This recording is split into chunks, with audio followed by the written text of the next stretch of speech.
ठीक है। Next, addition of HBr to propene yields to bromopropene. Question कर रहा है अगर इसमें हम लोग HBr ऐड करते हैं तो ये मिलेगा। देखो क्वेश्चन नहीं कर रहा है पर बोलता है अगर सेम रिएक्शन परऑक्साइड के साथ कराते हैं, कोई भी परऑक्साइड काम करेगा, बेंजॉइल हो कुछ भी हो, तो ये मिलेगा। ऐसा क्यों? ऐसा क्यों होता है?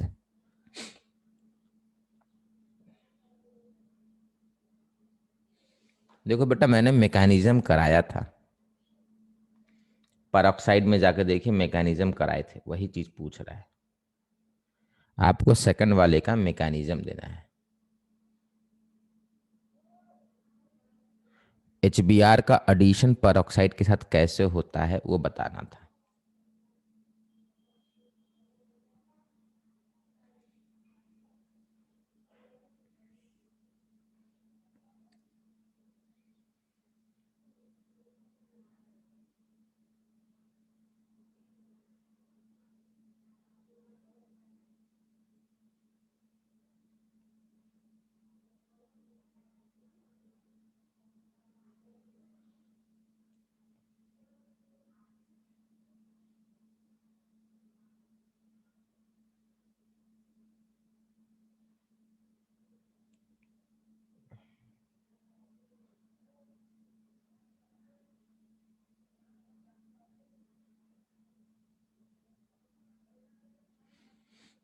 देखो कैसे करेंगे। बोले थे बेटा परऑक्साइड प्लस HBr, क्या दिया था? Bromine free radical. Then this molecule reacted with bromine free radical to produce this thing Br। क्यों? फ्री रेडिकल यहाँ पे ज्यादा स्टेबल है। Then this use to react with then this is used to convert simply into this। ठीक है, ये इसमें convert हो जाता है। अब वो परऑक्साइड से आया हाइड्रोजन, उससे मतलब नहीं है, ये आप लिख सकते हैं। ठीक है,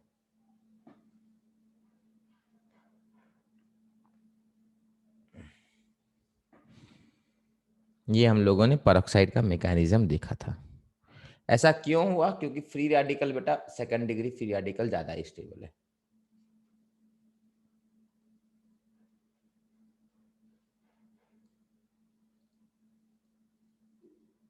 two degree free radical more stable.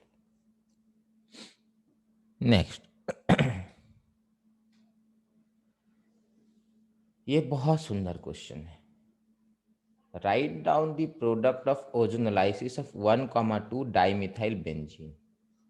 बोल रहा है इसका आप ओजोनोलाइसिस कराइए। किसका? इसका। हाँ, बोला है इसका आपको ओजोनोलाइसिस कराना है। बड़ा सिंपल सा क्वेश्चन है।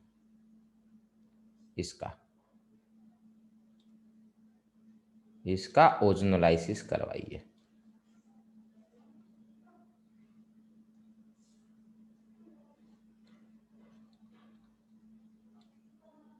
आर प्रोडक्ट लिखिए। फिर बोलता how does the result support Kekule structure of benzene. ना व्हाट इज केकुले स्ट्रक्चर? बेटा केकुले स्ट्रक्चर बेटा बेंजीन के दो होते हैं। मतलब इस तरीके से समझो,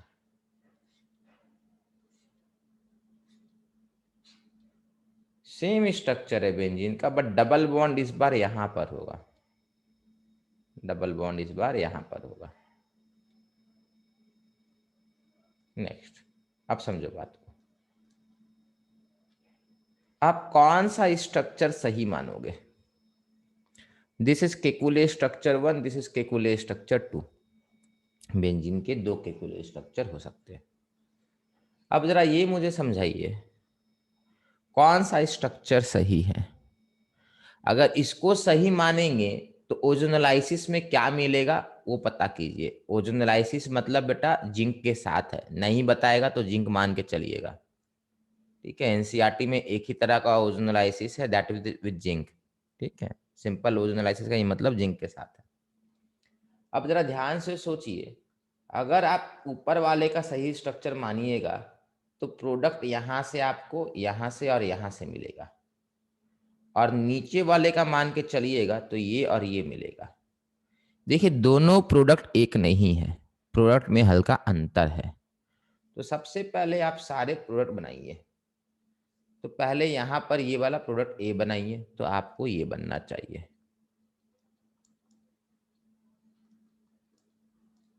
ये पहला बनेगा, यहां पर ये बनेगा। ठीक है, ये बनाया। फिर बाकी बनाइए आप, देखिए क्या बनता, खुद से ट्राई कीजिए।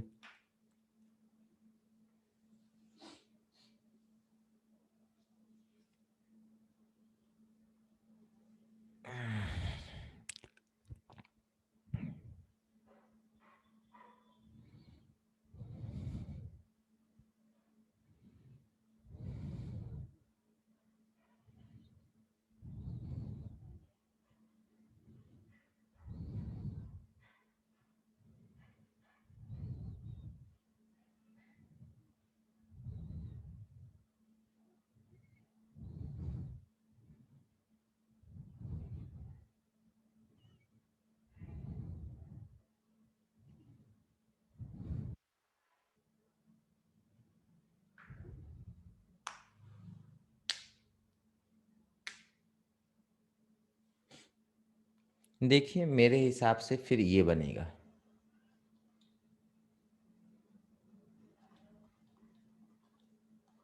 ये बनना चाहिए बेटा। देखो बेटा ओजोनोलाइसिस में ये सब बताए थे। ये कितना मोल बनेगा बेटा? ये 2 मोल बनेगा। कहाँ कहाँ? एक तो ये बनेगा, एक तो ये बनेगा। अब नीचे वाले को सही मान के बनाइए तो देखिए क्या बनता है। नीचे वाले को सही मानेंगे तो ये बनेगा।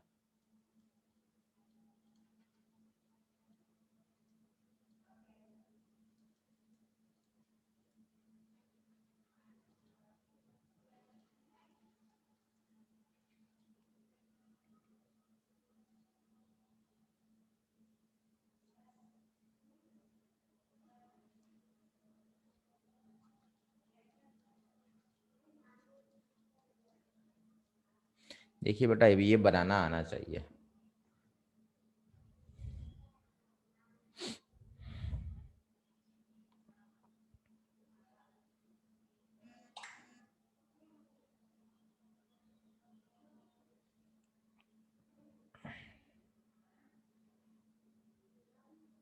नेक्स्ट एक और ये बनेगा।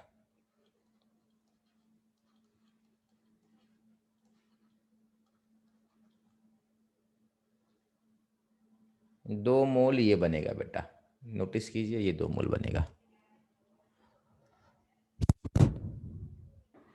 तो यहां अगर देखा जाए तो ए और बी मान लेते हैं, और यहां मिला जाए तो एक्स और वाई मान लेते हैं। बेटा अगर पहला वाला स्ट्रक्चर अगर बेंजीन का सही है तो ए और बी मिलेगा, और दूसरा वाला सही है तो एक्स और वाई मिलेगा। अब मुझे ये बताइए बेंजीन का कौन सा स्ट्रक्चर सही है, फर्स्ट या second?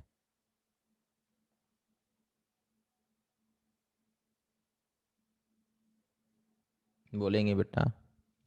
Benzene exist in which of the 2 structure,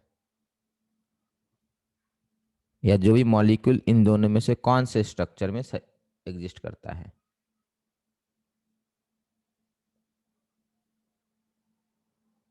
बताएंगे बेटा?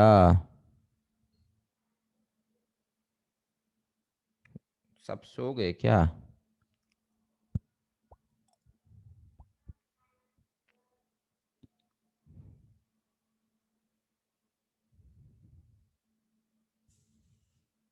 बोलिए। सर रेजोनेंस हाइब्रिड होगा ना? बहुत बढ़िया बहुत बढ़िया। Means molecule will exist in the mixture और hybrid of both the structure. मतलब जो मॉलिक्यूल होगा वो कुछ ऐसा स्ट्रक्चर में रहेगा, कुछ इस तरीके से रहेगा।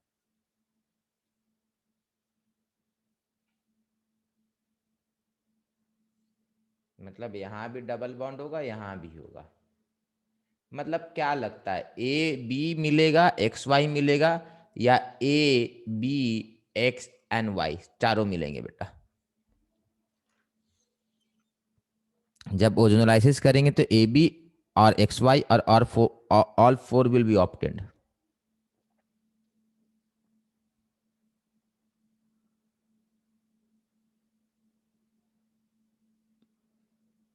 All four will be obtained. बहुत सही बेटा, बहुत सही बेटा। ऑल फोर मिलता है, इसीलिए हम लोग को प्रूफ है कि बेंजीन का स्ट्रक्चर रेजोनेंस हाइब्रिड है। Neither first structure nor second structure, benzene exist in structure which is mixture of both the structure. यही तो प्रूफ है रेजोनेंस का। ये बहुत बड़ा प्रूफ है रेजोनेंस का। रेजोनेंस कोई देखा नहीं है बेटा, ये सारा इनडायरेक्ट एविडेंस है कि रेजोनेंस होता होगा। ठीक है, याद रखिएगा, दोनों मिला इसीलिए हम, मतलब चारों प्रोडक्ट मिलते हैं इसीलिए हम लोग प्रूफ कर पाए कि हाँ बेंजीन दोनों स्ट्रक्चर में, दोनों का हाइब्रिड में एग्जिस्ट करता है।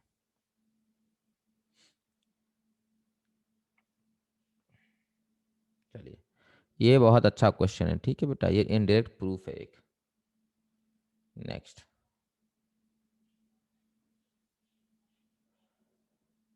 चलिए ये क्वेश्चन को सॉल्व कीजिए।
सायनदीप बेटा सही है, बहुत सही। देखो बेटा, हम लोगों को तीनों आगे मॉलिक्यूल बनाना है। सबसे पहला मॉलिक्यूल एक ये बना लेते हैं, मतलब थाइन बनाया, आप कुछ भी बना सकते थे। मैं फिर बेंजीन बना रहा हूँ। ठीक है, बेंजीन पे 6 हाइड्रोजन है बेटा। ठीक है, मैं सिर्फ एक हाइड्रोजन बना रहा हूँ, आप ऑल 6 बना सकते हैं। और ये हेक्सेन है। ठीक है, हेक्सेन से हम लोग को मतलब कोई भी एक कार्बन होता तो कोई फर्क नहीं पड़ता, मतलब ब्यूटेन भी होता तो कोई मैटर नहीं करता। चलिए, हम लोगों ने एसिड बोल दिया है इसको, तो एसिड क्या करता है, एसिड अपना H+ लूज करता है, तो ये लूज हो जाएगा मान लेते हैं। इसके 6 होंगे बेटा, कोई भी एक लूज हो जाएगा, और इसका ये वाला हाइड्रोजन, एक हाइड्रोजन यहां से निकाल लेंगे, तो क्या बनेगा यहां पर बेटा, ये बनेगा, यहां पर क्या बनेगा, ये बनेगा, और यहां पर ये बनेगा।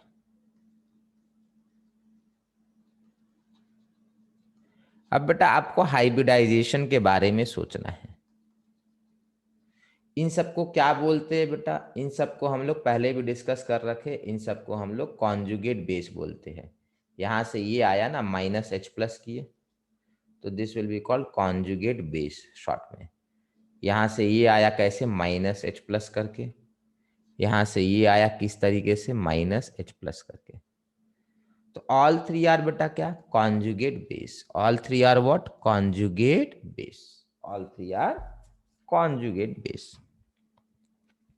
अब जरा इस तरीके से समझेंगे, इसका हाइब्रिडाइजेशन इस कार्बन का sp है बेटा, पता कीजिए sp आएगा, इस कार्बन का बेटा sp2 आएगा, और इस कार्बन का sp3 आएगा। तो हम लोग को पता होता है बेटा, अगर इलेक्ट्रोनेगेटिविटी की बात करेंगे तो sp is more electronegative than sp2 and sp2 is more electronegative than sp3। This is order of electronegativity. अब आप बताएंगे बेटा which where carb minus is more stable where बेटा, minus is more stable in बेटा sp, ठीक है, more electronegative. So this is more stable conjugate base, this is least stable conjugate base, least stable conjugate base, most stable conjugate base, most stable conjugate base. तो बेटा most stable conjugate base, most acidic, ये order आएगा बेटा। सब कोई please लिख लीजिए। और किसी ने दिया है, बहुत बढ़िया सुष्मिता बेटा, आपने ही बहुत अच्छे से आंसर दिया है, बहुत सही बेटा, बहुत सही। चलिए, जो लोग को नहीं पता था बेटा जल्दी से कॉपी कर लीजिए, फिर हम लोग नेक्स्ट क्वेश्चन की तरफ बढ़ेंगे।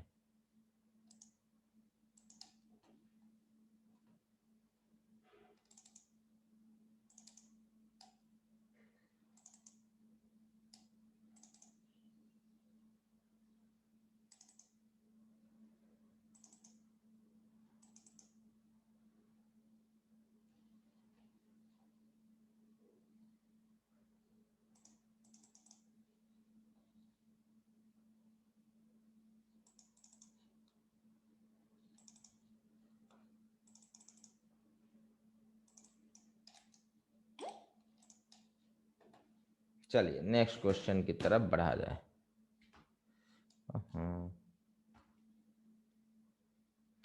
हाँ,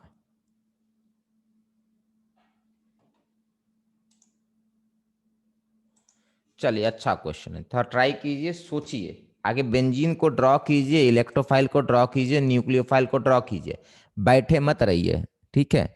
बेंजीन को ड्रॉ कीजिए, इलेक्ट्रोफाइल को ड्रॉ कीजिए, समझिए कि दोनों में अंतर क्या है।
हाँ बेटा, ठीक है आयुषी बेटा, ये भी क्वेश्चन डिस्कस कर देंगे जो आप पूछे, ठीक है। चलिए इसका कोई आंसर बेटा।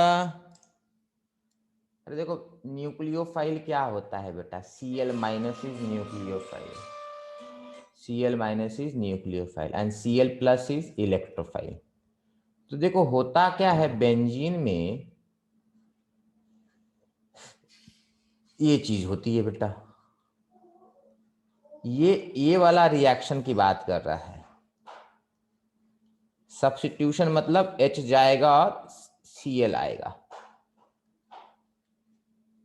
यहां पर भी वही चीज हो रहा है,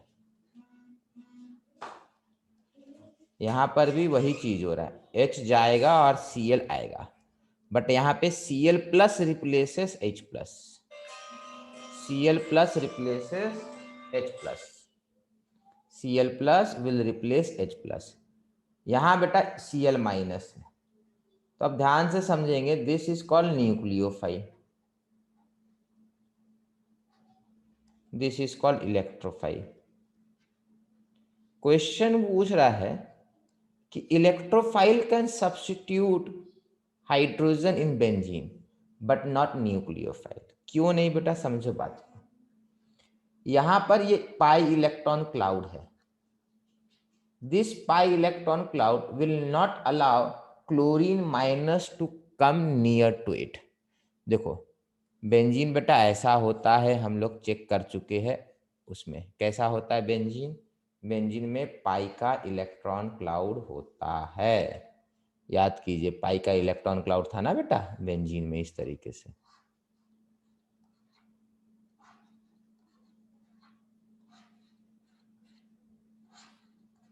था। यहाँ जो इलेक्ट्रॉन है ना बेटा, ये जो इलेक्ट्रॉन है यहाँ पर Cl माइनस पास में आ भी नहीं पाएगा बेटा। ये हाइड्रोजन तब जाएगा ना जब Cl माइनस पास में आएगा। क्लोरीन माइनस इससे 1 किलोमीटर दूर रहेगा, क्यों? माइनस और ये इलेक्ट्रॉन जो है इसके पास पाई इलेक्ट्रॉन क्लाउड रिपेल करते हैं। तो आपको आंसर लिखना होगा the pi electron cloud of benzene. कौन? Pi electron cloud of benzene repels nucleophile. Nucleophile कौन है? जिसके पास बहुत सारा इलेक्ट्रॉन है, उसी को, जिसके पास इलेक्ट्रॉन है, एक्स्ट्रा इलेक्ट्रॉन है, इलेक्ट्रॉन पेयर, उसी को न्यूक्लियोफाइल बोलते हैं, ठीक है। तो इस कारण से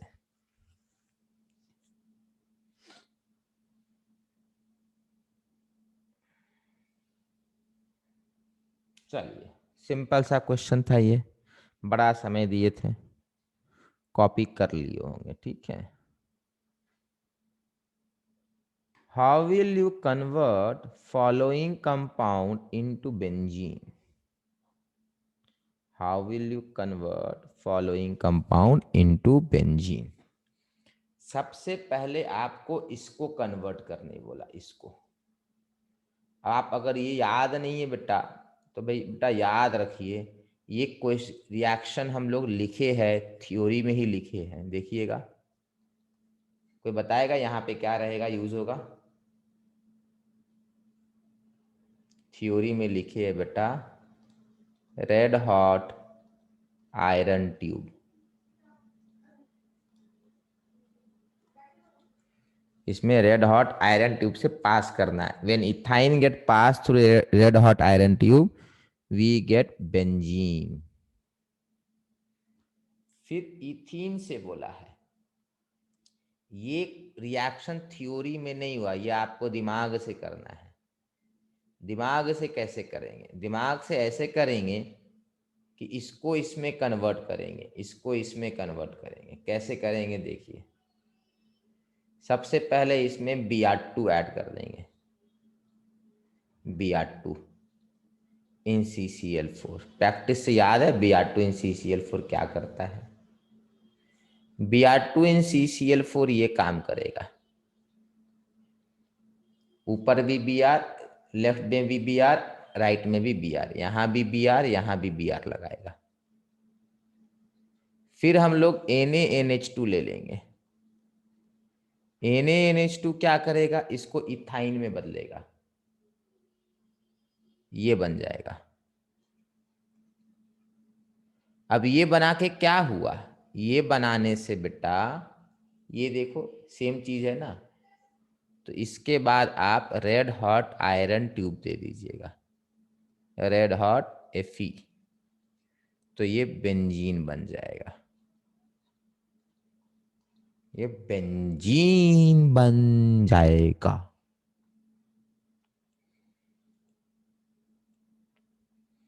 लास्ट वाला तो एकदम सिंपल है, लास्ट वाला याद कीजिए, हम लोग किए थे एल्केन चैप्टर में, कॉल्ड एरोमेटाइजेशन रिएक्शन।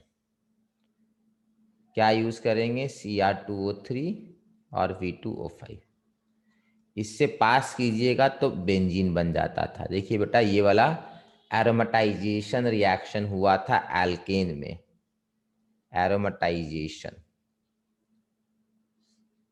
ठीक है, ये हुआ था एरोमेटाइजेशन, देखिएगा कराए हैं हम लोग, ठीक है। चलिए, तो ये तीनों हम लोग कर लिए, कैसे किसको किस में बदलना होगा।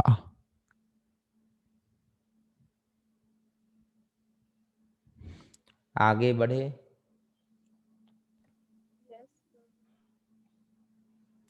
Right structure of all the alkene which upon hydrogenation gives 2-methyl butane। बोल रहा है आपको एक एल्कीन लिया है, इसमें हाइड्रोजन ऐड किए हैं और निकल कैटालिस्ट से पास कर दिया, हाइड्रोजनेशन का मतलब यही होता है, तो आपको ये मिलना चाहिए।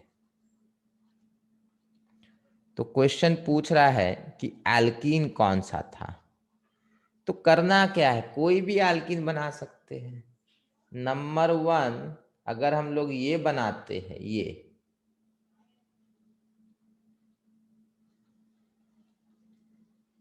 तो भी आपको यही मिलेगा, this can also give this, और अगर ये बनाएंगे तो भी आपको यही मिलेगा, अगर ये भी बनाएंगे तो भी वही चीज मिलेगा। All 3 alkene will give same product, ठीक है, it can be either of the 3 alkene, so either of the 3 alkene will give us 2-methyl butane, either of the 3 alkene will give us 2-methyl butane।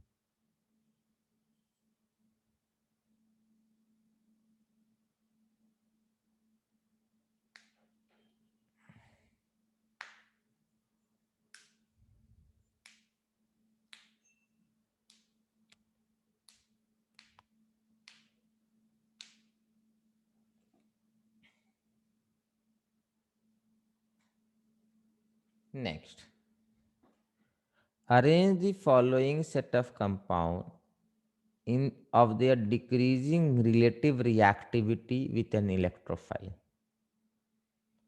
बेटा question पूछ रहा है कि अगर अपने पास chlorobenzene है, अपने पास क्लोरोबेंजीन है, अपने पास 2,4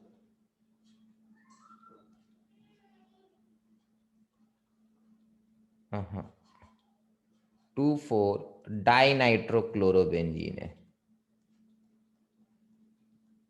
और पैरानाइट्रोक्लोरोबेंजीन है, इन चारों का रिएक्शन किसके साथ कराएं, इलेक्ट्रोफाइल के साथ कराएं, किसके साथ कराएं, इलेक्ट्रोफाइल के साथ कराएं, किसके साथ कराएं, इलेक्ट्रोफाइल के साथ कराएं, किसके साथ करवाए, इलेक्ट्रोफाइल के साथ करवाए। तो मुझे आपको ये बताना है कि रिएक्शन का जो रेट होगा वो जल्दी से कहां पर होगा। आप मुझे ये बताएंगे हैलोजन के बारे में मैंने क्या बोला है, हैलोजन बेटा एक्टिवेटिंग है या डीएक्टिवेटिंग है, halogens are mild deactivating, but orthopara directing. Halogens are mild deactivating but orthopara directing. ये तो बता रखे। नाइट्रो ग्रुप क्या है? NO2 ग्रुप बेटा, strong deactivator, strong deactivator and and meta director.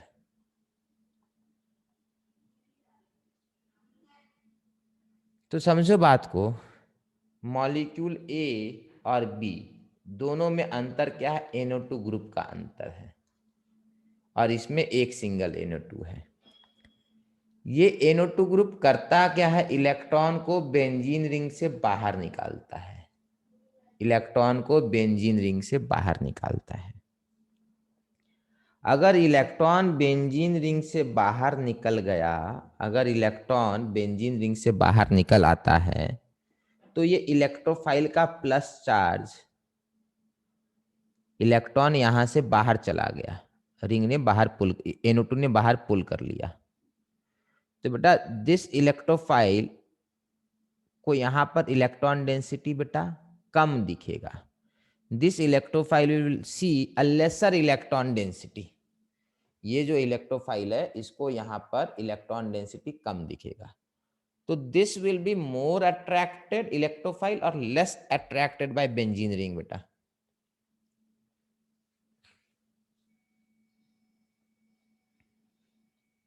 बताएंगे?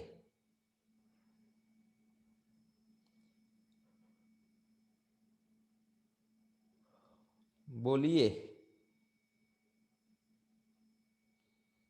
इलेक्ट्रोफाइल क्या होता है? प्लस होता है। इलेक्ट्रॉन फाइल को क्या पसंद है? इलेक्ट्रॉन पसंद है। इलेक्ट्रोफाइल का मतलब होता है इलेक्ट्रॉन लविंग। इलेक्ट्रोफाइल को क्या पसंद है? इलेक्ट्रॉन पसंद है। अगर बेंजीन रिंग से इलेक्ट्रॉन बाहर चला जाएगा तो electrophile will be less attracted. तो मीन्स दिस रिएक्शन में बेटा दो दो NO2 ग्रुप है तो ये स्लोएस्ट हो जाएगा, क्योंकि बेंजीन रिंग से बाहर निकालने वाले दो लोग हैं, और ये फास्टेस्ट हो जाएगा क्योंकि यहाँ कोई NO2 नहीं है। तो ऑर्डर अगर लिखेंगे तो A, B और C अगर लिखते हैं तो A के बाद C होगा, C के बाद B होगा। ठीक है, वही हाल बेटा ऑप्शन बी का है। ऑप्शन बी में बेटा सिर्फ इतना अंतर है कि Cl की जगह CH3 है। जो पार्ट बी है क्वेश्चन का बेटा, उसमें Cl की जगह CH3 है।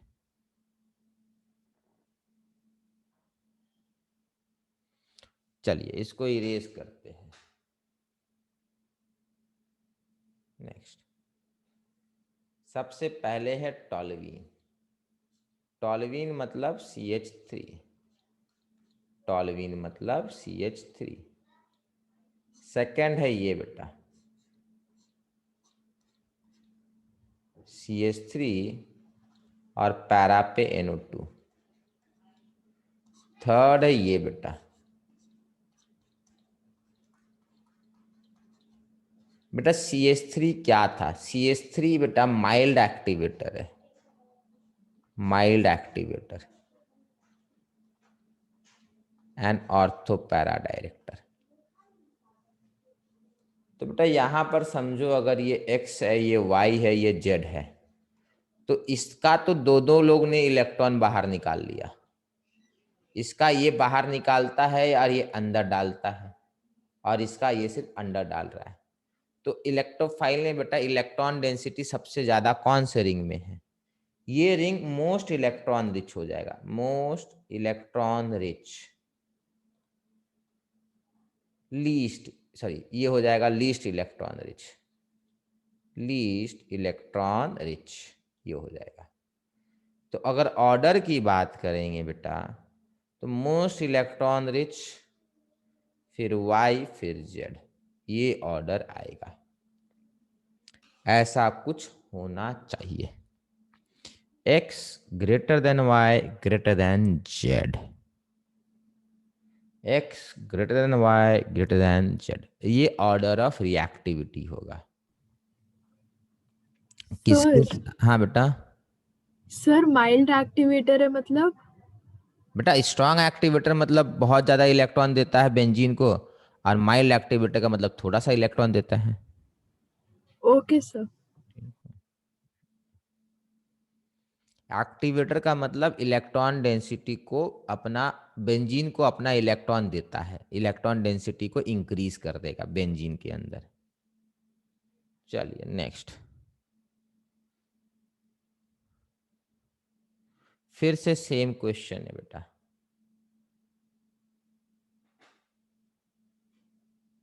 Out of benzene Meta dinitro benzene, Meta dinitro मतलब नाइट्रो आपस में मेटा पोजीशन पे है, and toluene which will undergo nitration most easily and why, जल्दी से बताइए।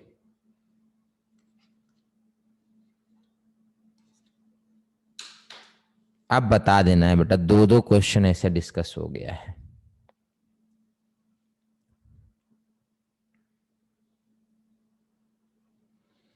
ऐसे दो दो क्वेश्चन हम लोगों ने डिस्कस किया है।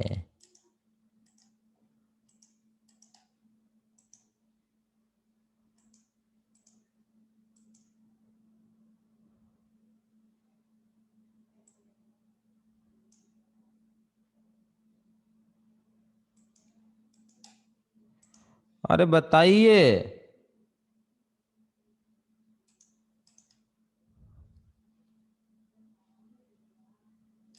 अरे नाइट्रेशन कैसे होता है बेटा, NO2 प्लस ऐड करते थे ना, आप लोग रिवाइज नहीं कर रहे बेटा, इसलिए इतना परेशानी आ रहा है। NO2 प्लस आपने यहां दिया, NO2 प्लस आपने यहां दिया, और NO2 प्लस यहां दिया। बेटा सबसे फास्टेस्ट रिएक्शन कहां पे होगा बेटा?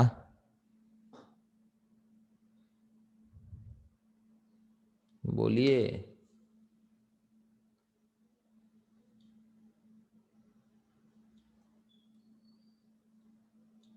बेटा CH3 ने यहाँ पे इलेक्ट्रॉन डेंसिटी को इंक्रीज कर दिया, CH3 increases electron density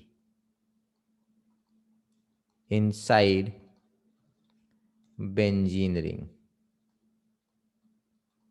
CH3 increases electron density inside benzene ring. Hence, CH3 is mild activator. बेटा तो कौन सबसे फास्ट रिएक्ट करेगा, जल्दी से बताइए बेटा।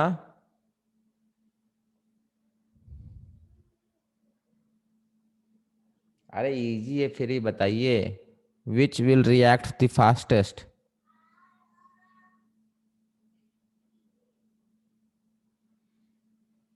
सी करेगा बेटा, सी करेगा, C then A then B. फिर से बता रहे बेटा, इलेक्ट्रॉन डेंसिटी बेंजीन रिंग में यहाँ मिनिमम होगा, ये भी बाहर निकालता है, ये भी बाहर निकालता है। NO2 बाहर निकाला, CH3 अंदर डाल दिया, यहाँ कुछ नहीं हो रहा, ना कोई अंदर डाल रहा ना कोई बाहर डाल रहा है, तो इलेक्ट्रॉन डेंसिटी यहाँ मैक्स हो जाएगा, इलेक्ट्रॉन मैक्स हो जाएगा, यहाँ इलेक्ट्रॉन डेंसिटी मिनिमम हो जाएगा। चलिए next, suggest Lewis acid other than anhydrous aluminium chloride. देखो AlCl3 हम लोग यूज करते थे, कहाँ यूज करते थे? फ्रीडल क्राफ्ट के रिएक्शन में यूज करते थे। कहाँ यूज करते थे? फ्रीडल क्राफ्ट के रिएक्शन में यूज करते थे। कैसे करते थे? ऐसे करते थे,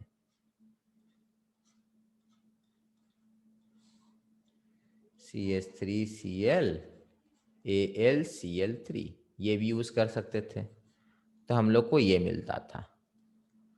क्वेश्चन पूछ रहा AlCl3 की जगह क्या यूज कर सकते हैं, तो देखो होता क्या था, होता कुछ ये था कि CH3Cl was reacting with AlCl3 to produce CH3 plus and AlCl4 minus.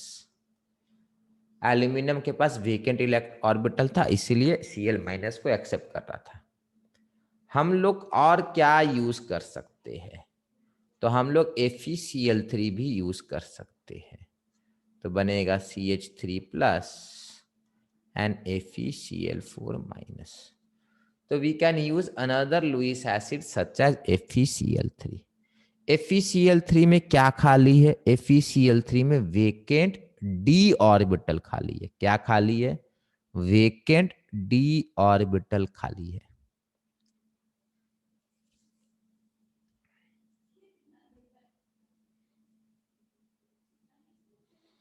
चलिए आगे बढ़ा जाए।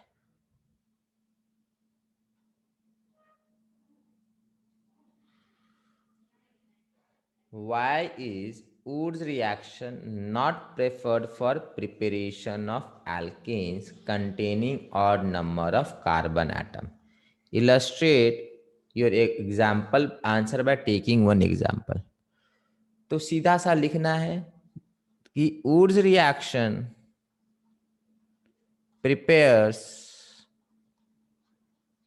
क्या बेटा? Symmetrical alkane. क्या बनाएगा? सिमेट्रिकल एल्केन बनाएगा with even number of carbon atom, with even number of carbon atom। ये आंसर होगा। एग्जाम्पल बोला है, हम लोग एक एग्जाम्पल ये लेके दिखा देंगे। सोडियम और ड्राई ईथर, याद कीजिए सब कराया हुआ है। तो क्या मिलेगा? CH3 free radical. This CH3 free radical will again collide to give CH3 bond। तो एक एग्जाम्पल लेके दिखा दीजिए कि भैया ऐसा हो जाता है। और एग्जाम्पल अगर लेना है तो सीधा RCl लीजिए। R का मतलब बेटा कोई भी एल्केन, सोडियम ड्राई ईथर। तो R free radical, this will collide with another R to give R bond R। इतना सिंपल है। समझ में आया सबको? चलिए, आपका बेटा हाइड्रोकार्बन का NCERT वाला पूरा क्वेश्चन खत्म हो गया। अब एक क्वेश्चन आयुषी ने पूछा है बेटा, वो मैं बता देता हूँ, इसको इरेज करता हूँ। ठीक है, चलिए। क्वेश्चन ये है कि what do you mean by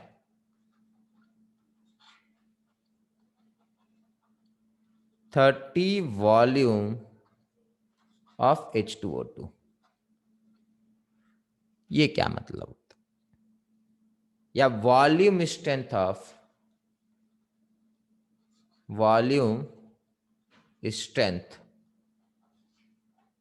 of H2O2 is 30। ये भी मतलब सेम चीज है। देखो H2O2 क्या करता है? H2O2 बेटा क्या होता है? H2O2 बेटा आपका लिक्विड स्टेट में होता है। किस स्टेट में होता है? लिक्विड स्टेट में होता है। H2O2 बेटा अगर आप उसको छोड़ दीजिएगा तो अपने आप वो ये बनाता है, H2O प्लस O2 बनाता है अपने आप कुछ नहीं करोगे, खुद से बन जाएगा। तो बैलेंसिंग कुछ इस तरीके से होगा। ये लिक्विड है, ये भी लिक्विड में रहेगा, बट ये बेटा गैसियस में रहेगा। अब जरा ध्यान से सोचेंगे। 30 वॉल्यूम ऑफ H2O2 या volume strength of H2O2 is 30। इसका सिंपल सा मतलब होता है 1 litre of this will produce 30 liter of oxygen gas। 30 volume H2O2 means 1 liter of H2O2 aqueous will produce 30 liter of O2 gas. इतना simple है ये। आप बोलेंगे सर 1 लीटर अगर 30 प्रोड्यूस करेगा तो 1 ml कितना प्रोड्यूस करेगा बेटा? बेटा 1 लीटर 30 करेगा, 30 लीटर, तो 1 ml कितना करेगा? 1 ml 30 ml करेगा। तो बोलेंगे सर इसमें से क्या बोले, 1 लीटर 30 लीटर बोले या 1 ml 30 ml बोले? बेटा आप दोनों में से कोई बोल सकते हैं। फिर आप पूछेंगे सर स्कूल में नंबर कैसे मिलेगा? बेटा स्कूल में नंबर 1 वॉल्यूम बोलने पे मिलेगा। अब 1 वॉल्यूम क्या होता है और यहाँ 30 वॉल्यूम होगा। 1 वॉल्यूम मतलब बेटा कोई भी यूनिट चलेगा, ml चलेगा, लीटर चलेगा, वॉल्यूम का कोई भी यूनिट चलेगा।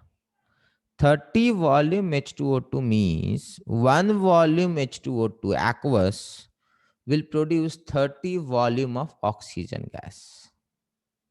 अब आप यहाँ पर लीटर लीजिएगा और यहाँ ml लीजिएगा तो नहीं चलेगा, जो यूनिट यहाँ वही यूनिट यहाँ लेना होगा। होपफुली सबको क्लियर है।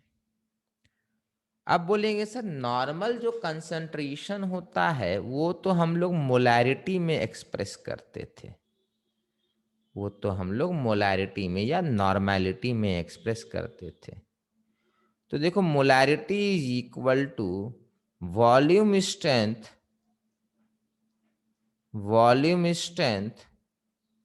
ऑफ H2O2 डिवाइडेड बाय 11.2 होता है और नॉर्मेलिटी हो जाएगा 2 इंटू मोलैरिटी।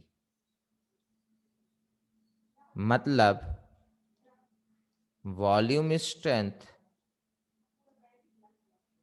H2O2 बाय 5.6, ये नॉर्मेलिटी होता है। आप ये भी चीज पूछ सकते हैं सर 1 लीटर 30 लीटर कैसे प्रोड्यूस कर दिया, 1 लीटर 30 लीटर कैसे प्रोड्यूस करेगा? कर सकता है। देखो ये एक्वस है, पानी का वॉल्यूम बड़ा कम होता है, गैस का वॉल्यूम ज्यादा होता है, ये गैस है, इसीलिए 1 litre liquid can produce 30 litre of gas. 1 litre liquid 30 litre of liquid produce नहीं कर सकता है, but 1 litre liquid can produce 30 litre of gas. ये ध्यान रखिएगा।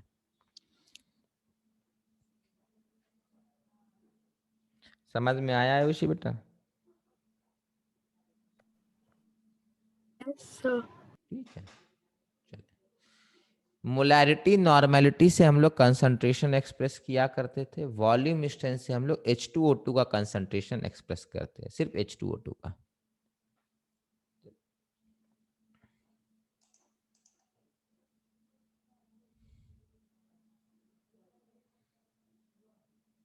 और कोई डाउट है बेटा किसी का?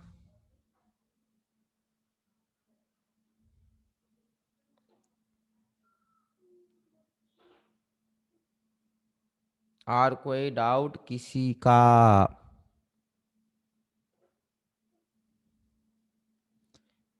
घर में पढ़ाई? हाँ बेटा बोलिए।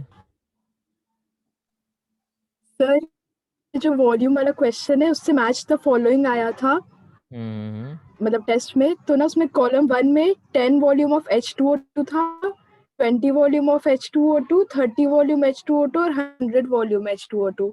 और कॉलम 2 में ऑप्शन 1 था पर हाइड्रोल, ऑप्शन 2 था 5.358 नॉर्मेलिटी, ऑप्शन 3 था 1.785 N और ऑप्शन 4 था 3.03%। तो सर इसको कैसे सॉल्व करेंगे? यहाँ पे कॉलम ए था ना, कॉलम ए में क्या था? 10 वॉल्यूम, फिर 10 वॉल्यूम H2O2, उसके बाद 20 वॉल्यूम H2O2, 20 वॉल्यूम, फिर 30 वॉल्यूम H2O2, ठीक है 100 वॉल्यूम H2O2। है।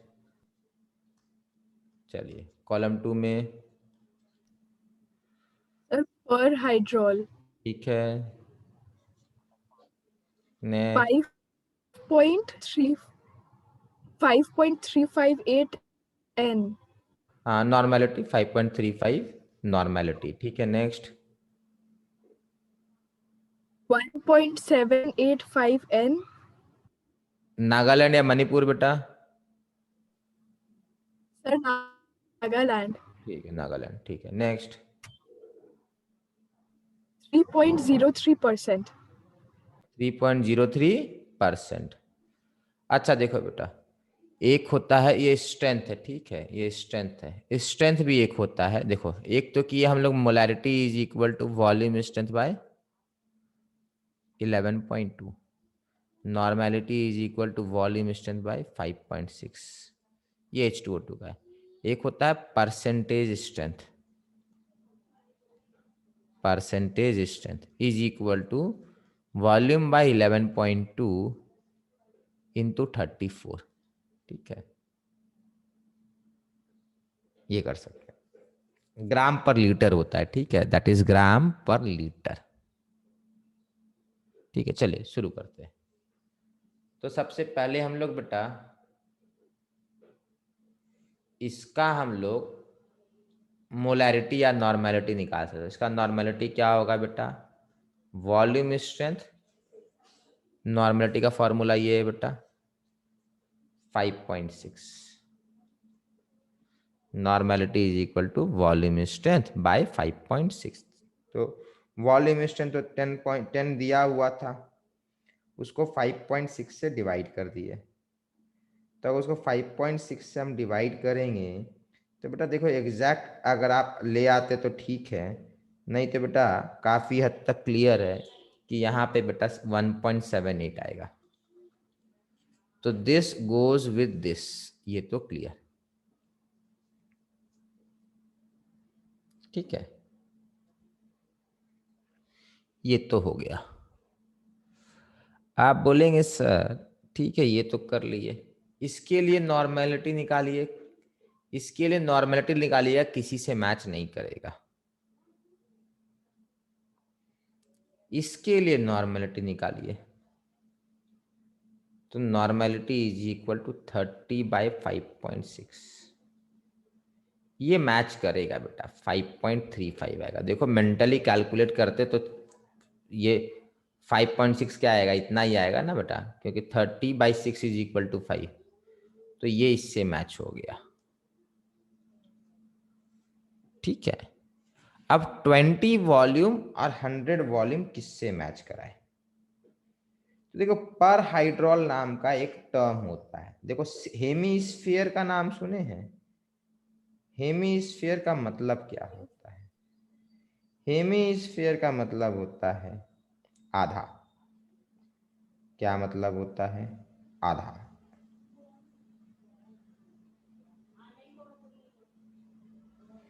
ठीक है, तो पर हाइड्रोल एक्चुअल में क्या है?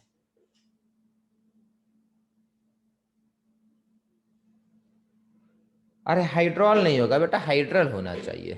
एल है ना बेटा कि ओएल?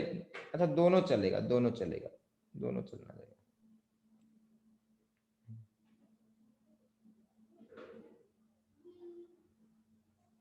ठीक है, चलिए तो अब हम लोग को बेटा पर हाइड्रोल का ये मीनिंग समझा देता हूं। पर हाइड्रोल का सिंपल सा मीनिंग होता है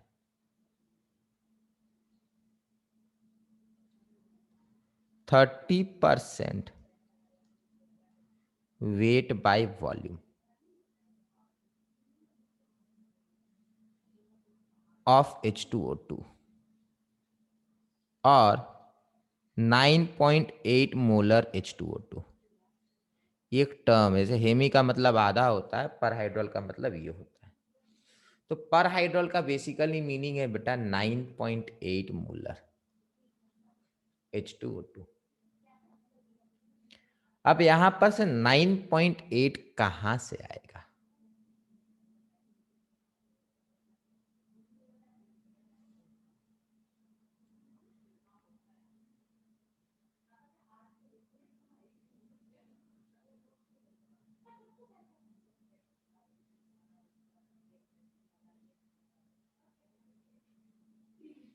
ठीक है, अच्छा 9.8 नहीं होना चाहिए था, सॉरी सॉरी सॉरी, 9.8 नहीं होता। और 100 वॉल्यूम स्ट्रेंथ लिख लीजिए, ठीक है, इस तरीके से डिफाइन होगा, वो तो अलग आ जाएगा। वैसे भी आता है बट 9.8 देखो 9 इसको करिएगा तो 9.8 ही आना है, ठीक है, इसको करिएगा। मोलैरिटी इसका अगर निकालते हैं बेटा, देखो मोलैरिटी मैंने लिखा था ना, तो इसका मोलैरिटी बेटा क्या आने वाला है, इसका मोलैरिटी आएगा 100/11.2, this will be equal to 9.8। But definition में बेटा ये 30% WIV और 100 वॉल्यूम स्ट्रेंथ, तो पर हाइड्रॉल बेटा ये आ गया, पर हाइड्रॉल ये आएगा।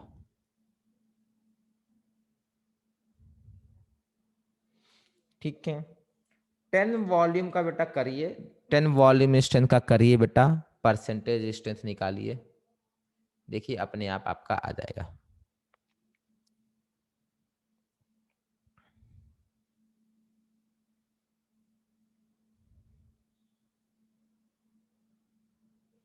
अच्छा परसेंटेज है ना, इंटू 1/100, ठीक है।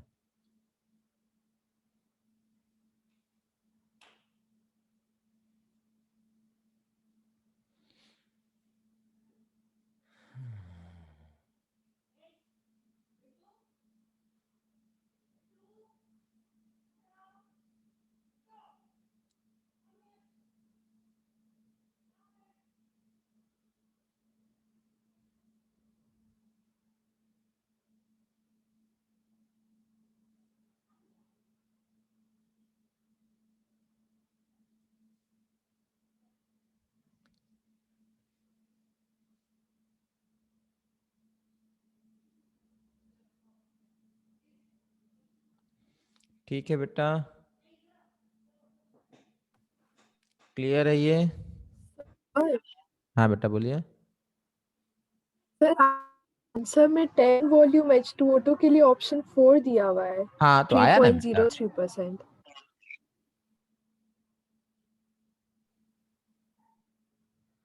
1.78 तो लेकर आए थे बेटा हम लोग,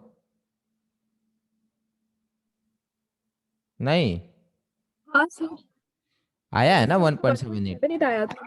क्या बेटा? हाँ लेकिन आंसर में, गलत है बेटा, वो सर गलत। आंसर में हाँ 8 हाँ या, अच्छा ओके। ठीक है, वो गलत दिया है बेटा, ठीक है, अपना कैलकुलेशन एरर हुआ नहीं है तो सही है, ठीक है, आंसर सही दिया बेटा अब तो।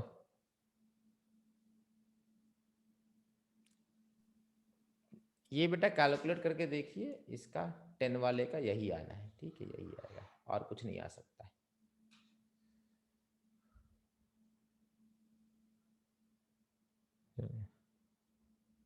ठीक है बेटा, और कोई डाउट किसी का?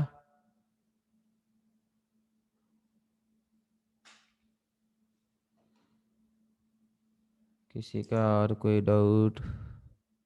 चलिए, एक पूछ रहे बेटा फ्रैक्शनल ऑक्सीडेशन स्टेट कराए थे बेटा, ध्यान नहीं आप लोगों को। फ्रैक्शनल ऑक्सीडेशन स्टेट जैसे Fe3O4 का, इसका x मान लीजिएगा, इसका -2 करके लेंगे तो आएगा 3x - 8 इज इक्वल टू 0, तो x इज इक्वल टू 8/3। बेटा फ्रैक्शनल ऑक्सीडेशन स्टेट बोलकर कोई चीज एग्जिस्ट नहीं करता है, there is no fractional oxidation state, do not exist, fractional oxidation state do not exist. तो फिर ये फ्रैक्शन कैसे आया बेटा? This is average oxidation state, average oxidation state. कैसे समझो बात को, Fe3O4 बोलकर कुछ है नहीं, तो फिर क्या है Fe3O4? बेटा Fe3O4 इज एक्चुअली Fe2O3.FeO, तो इसका ऑक्सीडेशन स्टेट बेटा +2 है और इसका ऑक्सीडेशन स्टेट +3 है। अब आप बोलेंगे सर +3 और +2 का एवरेज तो 1.5 2.5 आएगा, बट यहाँ तो 8/3 है, तो बेटा +3 में 2 लोग है, तो +3 एंड +3 एंड +2/3 करके देखिए 8/3 आएगा। ये फ्रैक्शनल ऑक्सीडेशन है। तो fractional oxidation state do not exist, but for some atoms या element there are fractional oxidation state because it is average, it is not the actual, it is the average oxidation state। तो average तो बेटा fractional हो सकता है। For example मैं पूछता हूं बेटा आपका अटेंडेंस जो होगा या तो आप अटेंड करोगे तो 1 होगा, नहीं करोगे तो 0 होगा। बट अगर मैं पूछूंगा एवरेज अटेंडेंस निकालिए तो मैं बोलूंगा एवरेज अटेंडेंस मान लेते हैं वीक 1 आप 7 में से 7 डेज गए, 5 डेज आपका स्कूल में अटेंडेंस है। वीक 2 4 डेज है, वो वीक 3 अगेन 5 डेज है, वीक 4 अगेन 5 डेज है। तो किसी भी वीक में आपका फ्रैक्शनल अटेंडेंस नहीं है। बट मैं अगर एवरेज निकालने बोलूंगा तो आप एवरेज कैसे निकालोगे? 19/4 आ गया एवरेज, लीजिए करते रहिए एवरेज फ्रैक्शन। मतलब फ्रैक्शनल एवरेज हो सकता है भले ही वीकली अटेंडेंस आपका एवरेज नहीं हो, उसी तरीके डेसिमल में ना हो। ठीक है, तो average oxidation state can be fractional.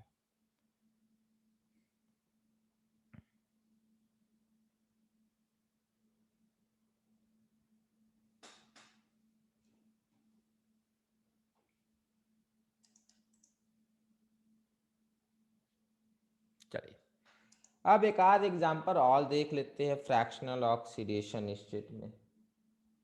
एक आध एग्जांपल और देख सकते हैं।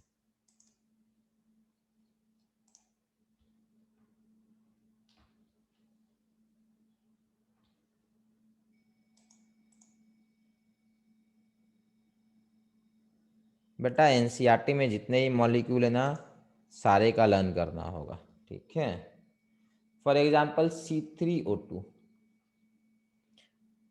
जितने भी एनसीईआरटी में स्ट्रक्चर है ना बेटा वो सारे रट्टा मार के रखिए। बेटा इसका मैंने ऑक्सीडेशन स्टेट निकालना आप लोग को सिखा रखा है। आप देखोगे कि ये दोनों इलेक्ट्रॉन बेटा ऑक्सीजन गेन करेगा तो -2, इधर से बेटा कोई गेन नहीं होगा, कोई लॉस नहीं होगा। ऑक्सीडेशन स्टेट निकालने के लिए बेटा प्लीज देख लीजिएगा, मोर इलेक्ट्रोनेगेटिव एटम को दोनों इलेक्ट्रॉन दे देते हैं, ये +2 हो जाएगा। बेटा इधर कोई नहीं होगा, इधर इस तरीके से होगा तो ये 0 होगा, ये +2 होगा और ऑक्सीजन का -2 होगा। तो कार्बन का बेटा क्या हो गया एवरेज, ये आ गया कार्बन का 4/3। C3O2 है बेटा, यही मॉलिक्यूल है। करके देखिए 3x - 4 = 0, x = 4/3।